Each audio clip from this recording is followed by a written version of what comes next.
Un curso de milagros. Capítulo 4. Las ilusiones del ego. Segundo, el ego y la falsa autonomía. Es razonable preguntarse cómo pudo la mente haber inventado al ego. De hecho, esa es la mejor pregunta que puedes hacerte. Sin embargo, no tiene objeto dar una respuesta en función del pasado porque el pasado no importa y la historia no existiría si los mismos errores no siguiesen repitiéndose en el presente.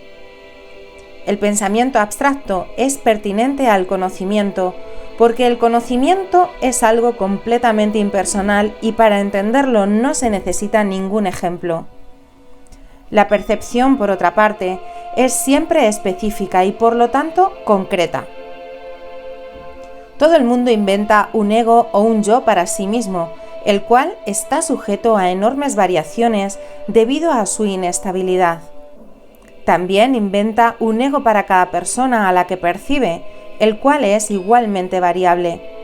Su interacción es un proceso que los altera a ambos, porque no fueron creados por el inalterable o mediante él.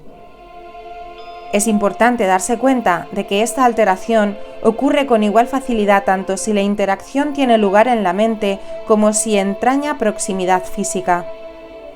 Pensar acerca de otro ego es tan eficaz en el proceso de cambiar la percepción relativa como lo es la interacción física. No puede haber mejor ejemplo que este de que el ego es solamente una idea y no un hecho. Tu propio estado mental es un buen ejemplo de cómo fue inventado el ego.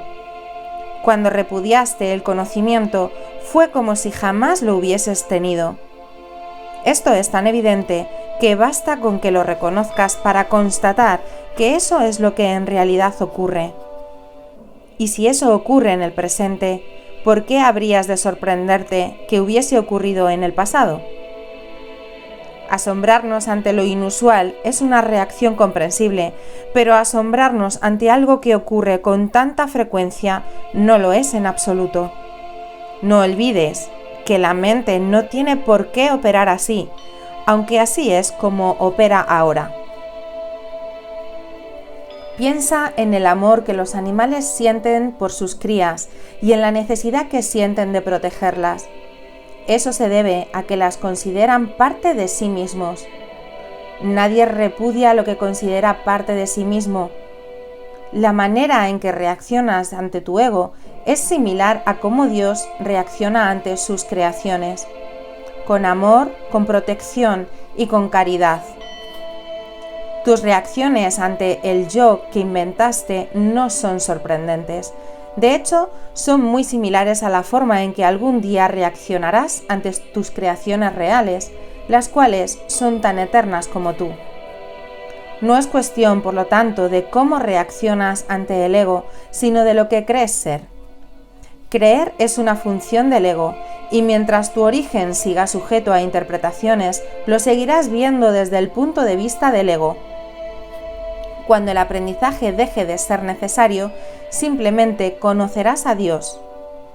La creencia de que hay otra forma de percibir es la idea más sublime de que es capaz el pensamiento del ego. Ello se debe a que dicha idea reconoce, aunque sea mínimamente, que el ego no es el ser. Socavar el sistema de pensamiento del ego no puede sino percibirse como un proceso doloroso, aunque no hay nada que esté más lejos de la verdad. Los bebés gritan de rabia cuando se les quita un cuchillo o unas tijeras, a pesar de que si no se hiciese podrían lastimarse. En este sentido, todavía eres un bebé. No tienes una idea clara de lo que es el verdadero instinto de conservación y probablemente decidirás que necesitas precisamente lo que más daño te haría. Sin embargo, tanto si lo reconoces ahora como si no, has acordado cooperar en el empeño por llegar a ser inofensivo y servicial. Atributos estos que son necesariamente inseparables. Incluso las actitudes que tienes a ese respecto son necesariamente conflictivas, puesto que todas las actitudes están basadas en el ego. Esto, sin embargo, no perdurará. Ten paciencia mientras tanto y recuerda que el desenlace es tan seguro como Dios. Solo aquellos que tienen una sensación real y duradera de abundancia pueden ser verdaderamente caritativos. Esto resulta obvio cuando consideras lo que realmente quiere decir ser caritativo. Para el ego, dar cualquier cosa significa tener que privarse de ella. Cuando asocias el acto de dar con el sacrificio, das solamente porque crees que de alguna forma vas a obtener algo mejor y puedes, por lo tanto, prescindir de la cosa que das. Dar para obtener es una ley ineludible del ego, que siempre se evalúa a sí mismo en función de otros egos. Por lo tanto, estás siempre obsesionado con la idea de la escasez, que es la creencia que le dio origen. Su percepción de otros egos como entes reales no es más que un intento de convencerse a sí mismo de que él es real. El amor propio, desde el punto de vista del ego, no significa otra cosa que el ego se ha engañado a sí mismo creyendo que es real, y por lo tanto está temporalmente menos inclinado a saquear. Ese amor propio es siempre vulnerable a la tensión, término este que se refiere a cualquier cosa que él perciba como una amenaza a su existencia. El ego vive literalmente a base de comparaciones. La igualdad es algo que está más allá de lo que puede entender y por lo tanto le es imposible ser caritativo.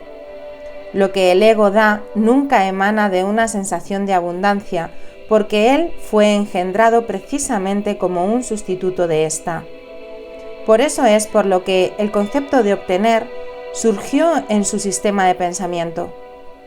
Los apetitos son mecanismos para obtener que representan la necesidad del ego de ratificarse a sí mismo. Esto es cierto tanto en el caso de los apetitos corporales como en el de las llamadas necesidades más elevadas del ego. El origen de los apetitos corporales no es físico. El ego considera al cuerpo como su hogar y trata de satisfacerse a sí mismo a través de él. Pero la idea de que eso es posible es una decisión de la mente, que está completamente confundida acerca de lo que realmente es posible. El ego cree que tiene que valerse por sí mismo para todo, lo cual no es más que otra forma de describir cómo cree que él mismo se originó. Es este un estado de tanto temor que lo único que puede hacer es dirigirse a otros egos y tratar de unirse a ellos en un débil intento de identificarse con ellos, o atacarlos en una demostración, igualmente débil, de fuerza. No es libre, no obstante, de poner en tela de juicio la premisa que da lugar a todo eso, pues esa premisa es su base. El ego es la creencia de la mente según la cual tiene que valerse completamente por sí misma. Los incesantes esfuerzos del ego por ganar el reconocimiento del espíritu y establecer así su propia existencia son inútiles. El espíritu, en su conocimiento, no es consciente del ego, no lo ataca, simplemente no lo puede concebir en absoluto. Aunque el ego tampoco se percata del espíritu, se percibe a sí mismo rechazado por algo más grande que él. Por eso es por lo que el amor propio, tal como el ego lo concibe, no puede por lo menos que ser ilusorio. Las creaciones de Dios no crean mitos, si bien el esfuerzo creativo se puede trocar en mitología. Esto puede suceder solo bajo una condición: lo que fabrica deja de ser creativo. Los mitos pertenecen exclusivamente al ámbito de la percepción y las formas que adoptan son tan ambiguas y su naturaleza está tan marcada por la dicotomía entre el bien y el mal que ni siquiera el más benévolo de ellos está exento de connotaciones aterradoras. Los mitos y la magia están íntimamente relacionados, ya que los mitos generalmente tienen que ver con el origen del ego y la magia con los poderes que el ego se atribuye a sí mismo. Los sistemas mitológicos incluyen, por lo general, alguna descripción de la creación y la conectan con su forma particular de magia.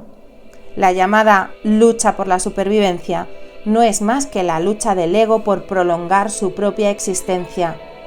así como la interpretación que ha hecho con respecto a su comienzo. Este comienzo casi siempre se asocia con el nacimiento físico, ya que resulta difícil sostener que el ego existía antes de ese momento.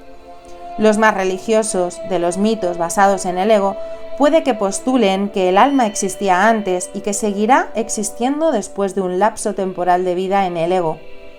Algunos postulan incluso que el alma será castigada por este lapso. La salvación no es aplicable al espíritu, pues éste no está en peligro y por lo tanto no tiene que ser rescatado.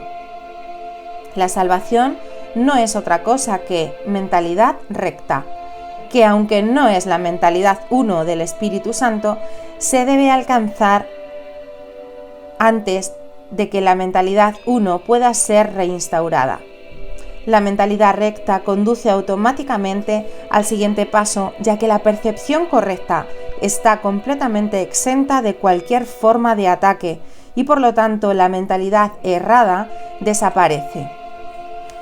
El ego no puede sobrevivir sin hacer juicios y por consiguiente se le abandona.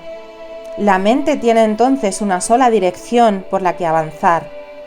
La dirección que sigue es siempre automática, pues no puede sino acatar los dictados del sistema de pensamiento al que se adhiere. No se puede hacer demasiado hincapié en el hecho de que corregir la percepción es simplemente un expediente temporal. Dicha corrección es necesaria únicamente porque la percepción falsa es un obstáculo para el conocimiento, mientras que la percepción fidedigna es un trampolín hacia él. El valor de la percepción correcta reside en la conclusión inevitable de que toda percepción es innecesaria. Esto elimina el obstáculo por completo. Te preguntarás cómo puede ser posible esto mientras parezca que vives en este mundo. Esa es una pregunta razonable. No obstante, tienes que asegurarte de que realmente la entiendes. ¿Quién es el tú que vive en este mundo? El espíritu es inmortal y la inmortalidad es un estado permanente. El espíritu es tan verdadero ahora como siempre lo fue y lo será siempre, ya que no entraña cambios de ninguna clase. No es un continuo, ni se puede entender tampoco comparándolo con un opuesto. El conocimiento nunca admite comparaciones. En eso estriba su diferencia principal con respecto a cualquier otra cosa que la mente pueda comprender.